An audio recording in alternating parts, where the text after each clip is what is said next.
Buenas noches, ¿cómo está? Hoy vamos a hablar de política, digamos como algunos dicen, del estado de la situación.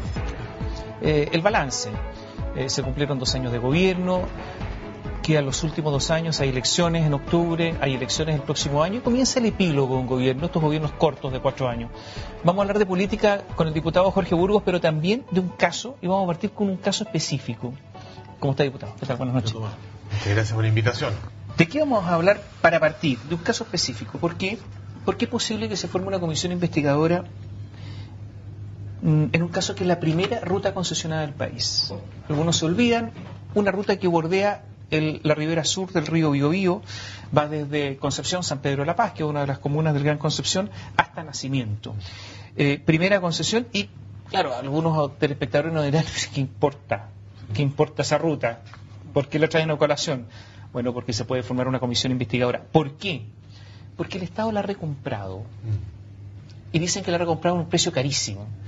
Y porque hay amigos del presidente, al menos uno, que estaría involucrado en el asunto. ¿De qué se trata?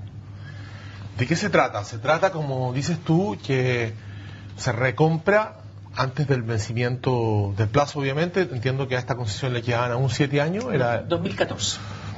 Yo tengo 2 versiones, una que es 2014 y otra 2019. Es correcto. O sea, le quedaban 7 o 4 años.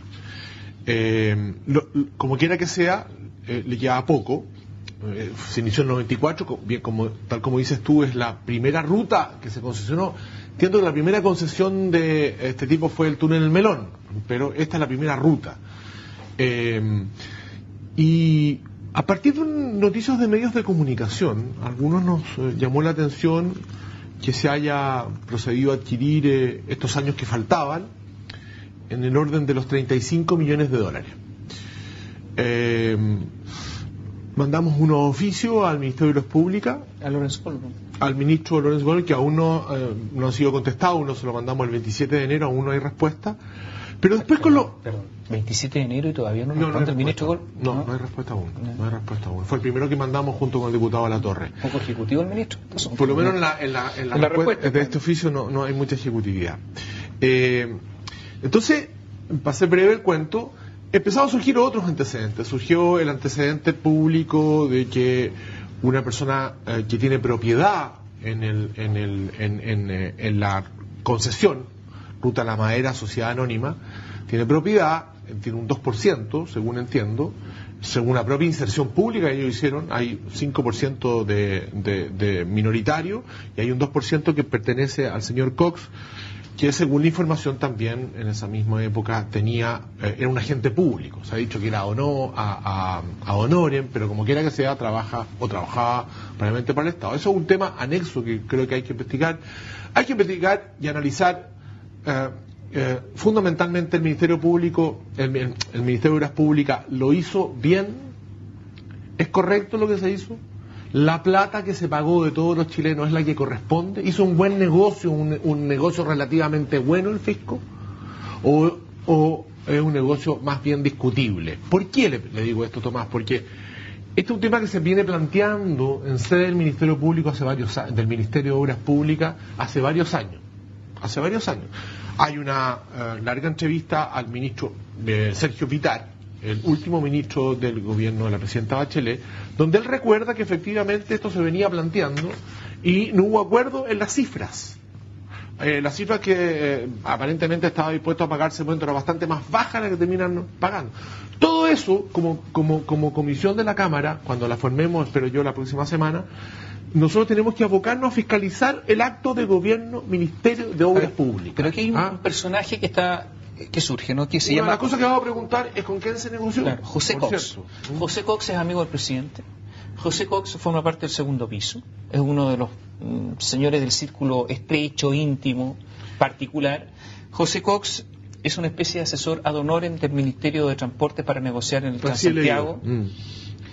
Entonces resulta que tiene todas estas actividades y al mismo tiempo participa de este 2%. Sí. Teniendo el 2% era miembro del directorio. Normalmente con el 2% no se es miembro del directorio, pero él sí renunció al directorio, pero era miembro del directorio. Sí. O sea, tenía una influencia muy importante en la empresa. No era estos accionistas minoritarios no, tenía una influencia importante. Y dicen que él además habría participado en esta negociación específicamente, siendo propietario, por el lado del gobierno. Bueno, sí. O por el lado de la empresa, pero tiene esta doble, triple, quíntuple militancia. Se trata de un empresario, como dices tú, conocido en distintos rubros del área económica. No sé actualmente, pero durante muchos años fue socio del presidente. El presidente era fundamentalmente un empresario en el en CMB, en Bancar, entiendo, es un hecho público notorio. Compartieron directorio en LAN Chile hasta el momento que el presidente vendió sus acciones. En consecuencia, como dice tú, no es un desconocido el presidente, es un amigo del presidente. No, pero eso forma parte del segundo piso. O sea, es un asesor de la moneda. Claro, ya. Es un asesor político. Yo conozco poco el segundo piso de esta moneda, pero bueno, está bien. Entonces, ese es un elemento a analizar. Y Sergio Vitar dice que le parece que están pagando el doble. Es uno de los datos que nosotros recogimos. Uno dice, bueno, pero ¿cómo? El doble. Entonces una concesión que se está extinguiendo ahora le están pagando $34 millones a un camino además que es impensablemente malo. O sea, si usted se imagina que una carretera en Chile es mala, esta. Por antonomasia. Y lo otro creo que una vez en mi vida. Es la más cara de Chile. Es la más mala y la más cara. Y le están pagando $34 millones y la concesión, si es que el 2014 que se vence, está a punto de extinguir. Y más encima negocia, al parecer uno de los que negocia es el dueño. O en parte dueño. Entonces este es un escenario. Usted tiene, como suele ocurrir, mucho más antecedentes que yo. Pero con los que yo tenía, con los que usted agrega, se justifica aún más la decisión que hemos tomado un grupo importante de diputados de la Concertación para constituir una comisión investigadora del actuar del Ministerio de Obras Públicas en esta materia, donde obviamente una arista es determinar si las personas que negociaron, al momento que negociaban por un interés propio, también tenían condición de agente público. Eso está absolutamente prohibido por la ley y esa será otra arista. Sabremos averiguar si el Ministerio de Obras Públicas tomó recaudo o resguardo sobre eso y fundamentalmente lo que decías tú, lo que se ha pagado, ¿el justo precio o no el justo precio? ¿Por qué se compra una concesión que le quedan pocos años? ¿Cuál es la razón? ¿Había algún riesgo de demanda de parte de los concesionarios? Porque así algo se insinúa en la inserción que hicieron. El Estado es acreedor de esta concesión, porque en la inserción se dice que se le deben varios miles de millones de pesos al Banco Estado, que era un acreedor de esta concesión. Vamos a determinar entonces también la propiedad con claridad de la concesión, los datos que tenemos que fundamentalmente serían inversionistas institucionales de AFP. ¿Tienen los votos, no? Para la comisión investigadora. Tenemos la firma, que son 48, y los votos debieron estar también. Pero están negociados los votos, ¿no? ¿Negociados? Negociados, no. Se conversa con, oye, ¿está dispuesto a votar? Yo diría que están conseguidos, porque esto es como la esencia de la facultad fiscalizadora de la Cámara de Diputados, que es la fiscalización de los actos de gobierno, y que hay actos de gobierno que determinaron aparentemente ya están por consumar este pago, por la inserción que hizo la compañía no se ha consumado, faltaría el decreto. Dicen que pagaron la primera cuota. Bueno, yo he mandado a averiguar con a un oficio para determinar si se pagó ya totalmente o no, con cargo aquí a partida al Ministerio de Hacienda. Todas esas cosas hay que determinar. No, ese no, pero lo mandé ayer nomás, así que sería mucho pedir tanta rapidez. Oye, no estamos a punto de ir a la pausa, pero vamos a cambiar de tema. Sí. ¿Partidario o contrario a la acusación constitucional que se prepara contra Rodrigo Ginspeter por lo que se dice represión en Aysén? Pido un requisito previo. A ver. Leerla. No, pero lo que ha visto. Es abogado, se ha formado una opinión. Por lo que he visto, a ver, si hubiera causal en Chile de acusar a un ministro porque lo hace pésimo, no tendría ninguna duda que la acusación prospera y debe votarse a favor. Pero no sé si desgraciadamente o como sea, esa es una causal que no existe. Este no es un sistema parlamentario donde uno pueda votar a un ministro por una cuestión eminente y exclusivamente política. Aquí correspondería, porque creo que lo ha hecho muy mal en esta y en otras cuestiones. Aquí hay que hacer un análisis político, pero tiene que tener un fundamento jurídico.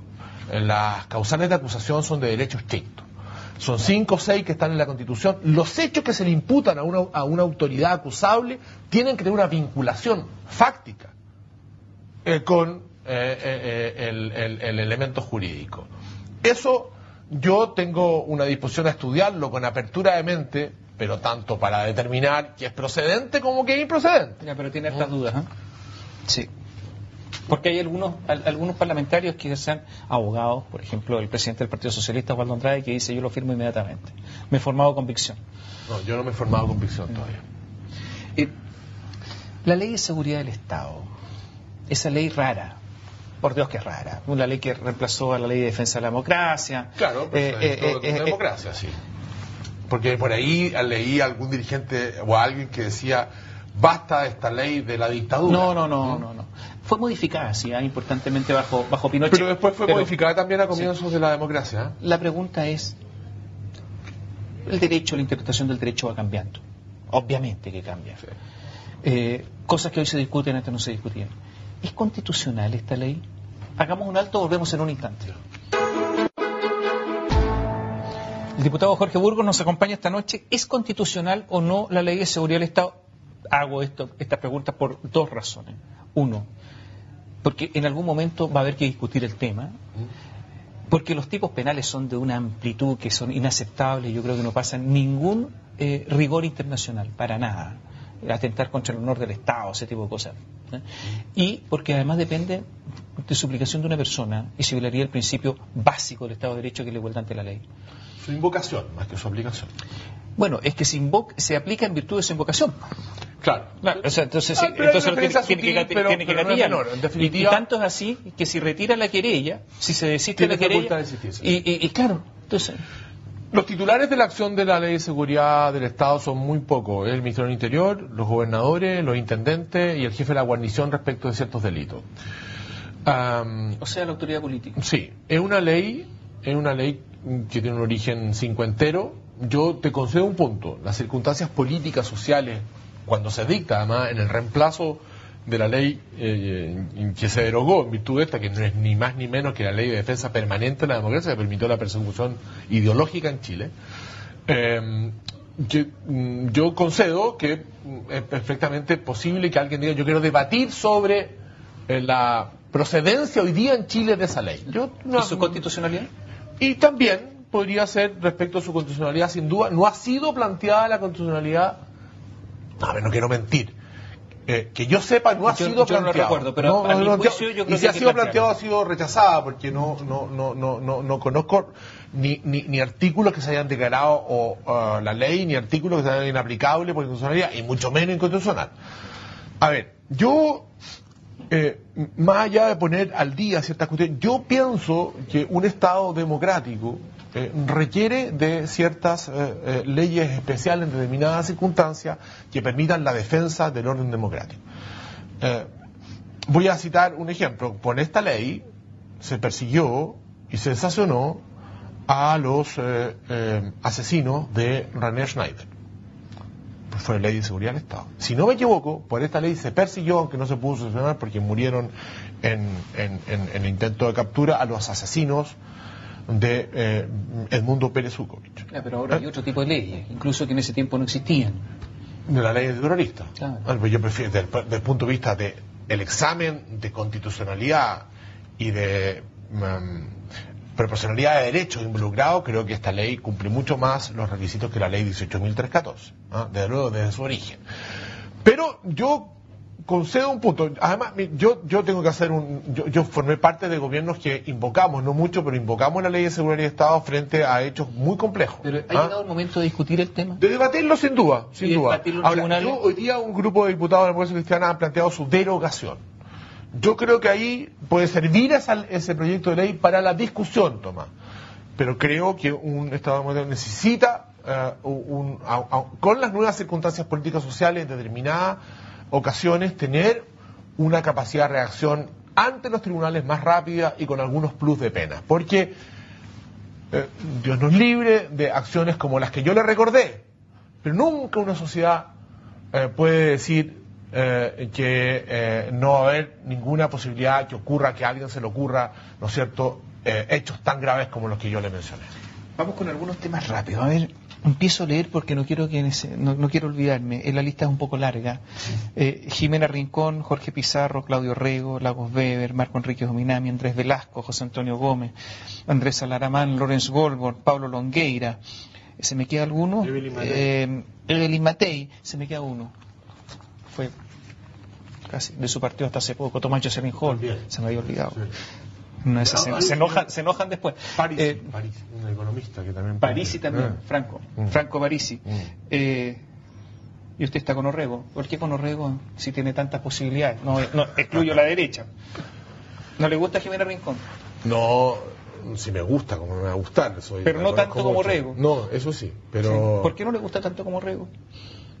A ver, porque en primer lugar a mí Claudio Orrego me invitó a pensar en esto hace mucho tiempo, a pensar en la posibilidad de que alguien de la visión nuestra, humanista cristiana, del mundo de la democracia cristiana, pudiera aspirar a luchar en una elección interna, la de ser primero, y después en una primaria abierta, amplia, a la centroizquierda.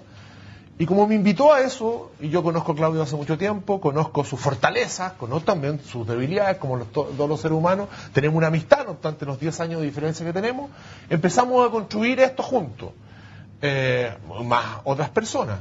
Y eso a mí me entusiasmó, sentirme... ¿Te entusiasmado con Orrego? Sí, sí, y fíjese que los primeros datos son bastante buenos. Mire, yo estoy en una etapa de no quiero descalificar a nadie de los que nombró, sobre todo personas muy cercanas a mí. Yo tengo una gran opinión de la Jimena Rincón, soy amigo de Andrés Velasco y tengo una muy buena opinión, por darle 2 ejemplos de ahí. Los otros que me nombró usted son personas de pero entre Michelle Bachelet y Orrego. En una primaria yo votaría por Claudio Orrego. Sí, Michelle Bachelet para afuera. O sea, no votaría por... No, por eso, no. Michelle Bachelet, no. Te lucha por Orrego pero en por contra de cierto, Michelle. en una primaria de la centroizquierda yo voto por Claudio Orrego. Pese a que Michelle Bachelet tendría mejor desempeño frente a un candidato de derecha. Bueno, pero falta mucho para eso. ¿Ah, si sí? nosotros queremos poner un nombre distinto para que pelee democráticamente en la DC en su momento y después en la centroizquierda. Si Michelle Bachelet es la candidata y termina siendo la candidata después de la primera, yo voy a votar por ella, sin duda, pero tengo derecho a pensar que es perfectamente posible que alguien del mundo político que yo milito, que yo represento, tenga el derecho a dar una pelea por ideas. Mira, a mí lo que me interesa además es fundamentalmente, aparte de quién gane, ¿qué gobierno vamos a hacer? Bueno, porque no hay eso es lo fundamental. Voy a dejar la pregunta pendiente porque yo sé que usted hace mucho tiempo que está preocupado de la renovación. Tomo un diario del año 2002. Sí. Esto es antidiluviano, la hoja tan amarilla. Jorge Burgos, bastante más joven. No muestre la foto, por favor. Dice que define que lo que necesita la DC son caras jóvenes y renovadas. 2002. Elección presidencial del año 2009. Frey quiere traer una nueva generación a la conducción del país. Bachelet representa el conservadurismo y no la renovación. Volvemos en un instante. La pregunta al diputado Jorge Burgos quedó pendiente. Si Michelle Bachelet es candidata, ¿es el conservadurismo, la concertación, más de lo mismo? ¿Va a gobernar con los mismos? O sea, la renovación, esa que se espera y que yo creo que la concertación necesita, podría, lo digo en condicional, quedar detenida. Es un tema que se está discutiendo. Sí, no, pero yo que tengo una opción clara, como tú me escuchaste, no sería injusto en calificar a Michelle Bachelet como representante del conservadurismo. No tengo ningún elemento para decir eso. Lo que se repite en el plato es un signo de conservadurismo. Esa frase la dijo más bien ella, ¿te acuerdas? Nadie se repetirá el plato. Por eso. Sí, no, pero no necesariamente, porque uno puede tomar tareas con nuevas ideas, con ideas distintas, un Chile distinto. Yo creo que fundamentalmente el elemento que puede recautivar a la gente a votar por la alianza de la centroizquierda, la concertación o como vengan llamarse, es esencialmente la propuesta del Chile que se quiere construir a partir de lo que fueron estos 20 años, estos 2 años a la derecha. Eso es. Yo creo que es mejor, mi opinión personal, para esa construcción una cara novedosa, particularmente para la gente que teóricamente se va a involucrar a votar. Teóricamente que hay que entusiasmarlo. ¿Cuál es la sensación que Bachelet va a ser candidata, no? Mi sensación es que sí. Que está preparando el su decisión es más bien un hecho futuro y cierto, es un plazo, y no un hecho futuro incierto, una condición. O sea, se viene Bachelet, se nos viene Bachelet. Se viene, ahora ya tiene todo el derecho del mundo a postergar la decisión, pero yo creo que los partidos que... Yo entiendo que la democracia cristiana, no todos los demócratas cristianos opinan como yo, por lo menos el establishment, creo que las bases es distinto, va a tomar la decisión de llevar a alguien de su fila a competir a las primarias grandes, amplias de la centroizquierda. Y yo creo que esa decisión es básica, hacerla pública luego, ya. Porque yo creo que un partido político que tenga aspiración política, que tenga aspiración de representar, no puede renunciar en un régimen presidencial de buena a primera a dar una pelea democrática por llevar a alguien de su fila. Estamos terminando, nos queda poco tiempo, se nos acerca teóricamente una proposición presidencial para modificar el sistema electoral. Presidencial no creo. Bueno, lo dijo. Lo hizo un día, lo hizo otro día. Pero en algún momento lo dijo que iba a haber una proposición para modificar el ojalá que termine siendo verdad eso. La pregunta es sistema proporcional mayoritario, ¿no es cierto? Es lo que se está proponiendo en definitiva, un proporcional corregido mayoritario, con una base mínima del 5%. Hay distintas teorías. El problema con eso es que salen elegidas personas con pocos votos. Y la política tiene un problema de legitimidad hoy día. Pero si uno hace correcciones, un quantum de 20%... El chorreo de los votos llega a personas que no... Sí, pero así todo, en el sistema se elige personas con más representación de lo que ha devenido el binominal. ¿Y no les gusta el hecho de que las dos primeras mayorías sean los elegidos? Las dos primeras mayorías. Y que el partido minoritario, que tenga, no sé, un 5, un 6%, entre con algunos candidatos. Bueno, es que ese otro... ¿Por qué el rechazo a ese tipo de cosas tan simple? No, pero si no hay rechazo a ninguna alternativa, tenemos que sentarnos a conversar la alternativa, pero para eso... Lo vienen conversando hace tiempo, la política, ¿no? Pero en serio no, porque para eso hay que tener disposición a modificar la Constitución. ¿Pero la concertación no la ha conversado? Sí, lo hemos conversado. ¿Y tienen el proyecto? Tenemos un proyecto bastante avanzado y hay varias versiones. Hay un proyecto muy bueno, que es un proyecto cuyo autor principal es Patricio Zapata, y que es un proyecto con grados de proporcionalidad, pero con corrección, en donde no se produce el efecto que tú señalas. Tú requieres de un porcentaje de votos razonable para salir en distritos más grandes, que requiere redistritaje, a mi juicio. Ahora, pero déjeme decirte una cosa. Si no cambiamos el binominal por una cosa razonable ya, esto va a estallar en la cara. Y la demanda de Asamblea Constitucional para cambiarlo todo va a ser imparable. Si el gobierno no entiende eso, es que no entiende nada de política. Gracias por acompañarnos. A usted, muchas gracias. Jorge Burgos nos acompañó esta noche. Buenas noches.